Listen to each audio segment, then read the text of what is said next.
Wow. Yeah, this is pretty neat. What am I looking at here? Something's missing. Where's Carl? Oh, there he is. Hello, Carl.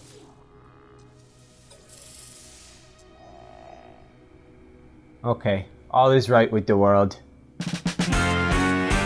One thing you don't see very often is a developer creating a free update 3 years after the game's release where they casually make the entire game playable in VR.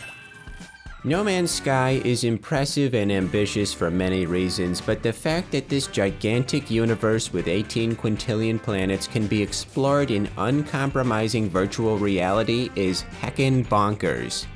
Even though it is, shall we say, unique, it's more than worth the price of admission. Certain things, as one might expect, are not as easy with the giant TV on your face.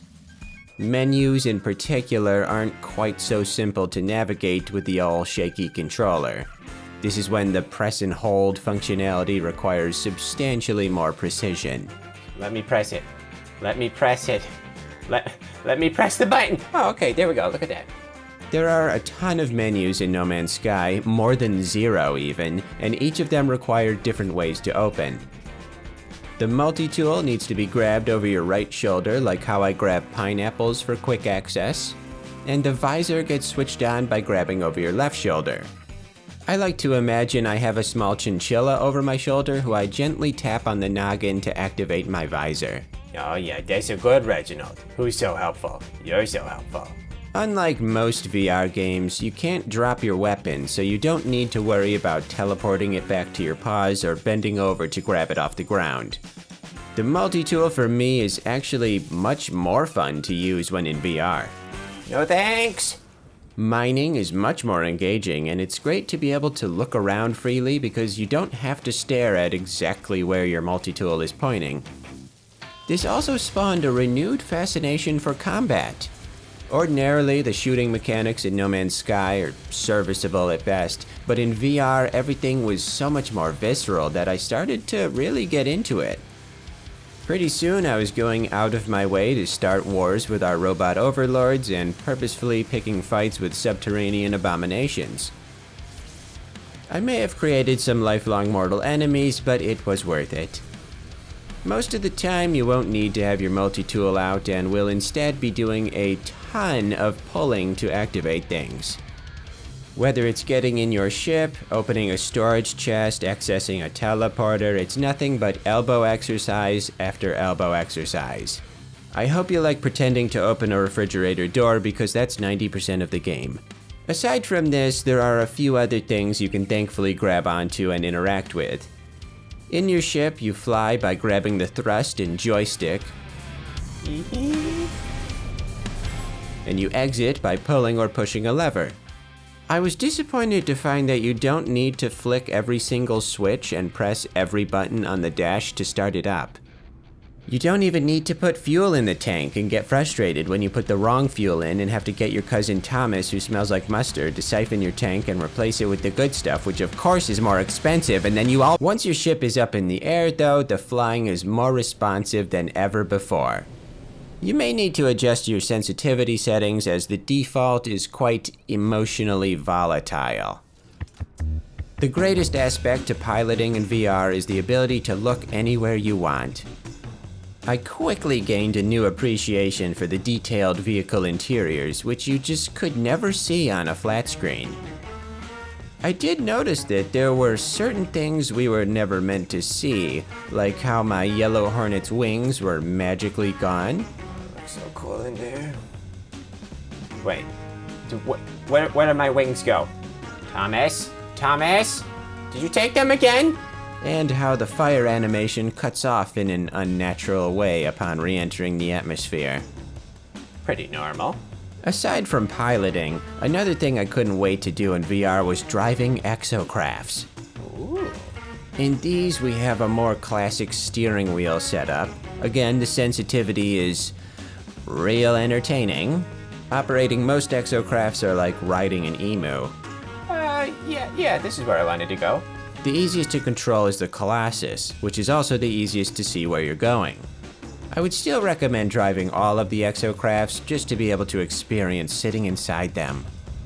I'll probably make it back in about 5 hours. Take that, nature. That's for what you did to Summer Squash. Without a doubt though, the best inclusion is the option to show your body in VR. Your arms stay way too close to your body, your head doesn't cast a shadow, and you can easily decapitate yourself by just moving around. So obviously, I would highly recommend it. The big kahuna of the VR exploration though is space. Exploring from outside your freighter or on the edge of a frigate is so mesmerizing. It really looks like the planets are as big as they're supposed to be, and it's not often you feel the type of instinctual fear from the sheer magnitude of your surroundings. I feel very small right now. Walking around a freighter is dazzling, building is more snappy since you can more easily visualize the placement, and you gain a stronger understanding of the physical space as a whole. This is even more apparent in the galaxy map. I always felt the navigation with mouse and keyboard was unintuitive. In VR though, it's still unintuitive, but it's way easier to comprehend the connections from one system to another. Moving around an entire galaxy was one of the coolest moments in my journey. Hello Games absolutely lucked out with many of their components working out for the transition to VR. Sequences like entering a ship, going through a teleporter, starting conversations didn't really move your character around too much, which is exactly what you want in VR to avoid motion sickness.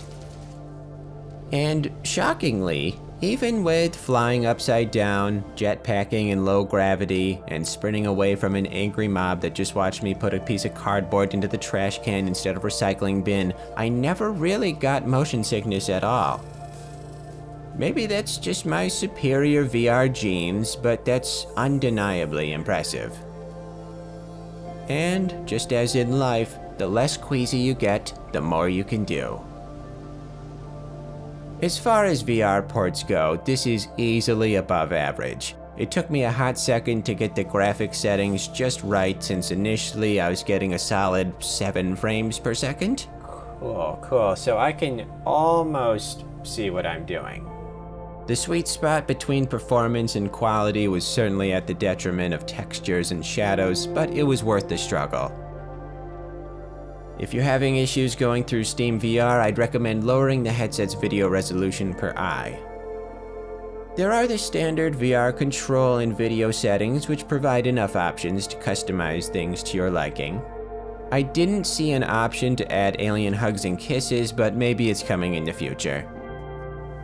One thing that didn't smoothly align was the dialogue boxes. Far too often, they're blocked by foreground geometry instead of always sitting on top, but this just means there's less for me to read, so is it really a negative? I don't know. The VR component really works everywhere it should. It's certainly a port, but it's a port done well. There aren't too many space-themed VR games to begin with, so if your goal in life is to jump into VR, run through a field, drive a submarine, shoot some rocks, get in a fight with a giant crab, get in a spaceship, fly through an asteroid field, land on a space station, try to leave the space station, walk back defeated after hitting an invisible wall, fly into a black hole, and then put up a poster of a cucumber, this might be your best option.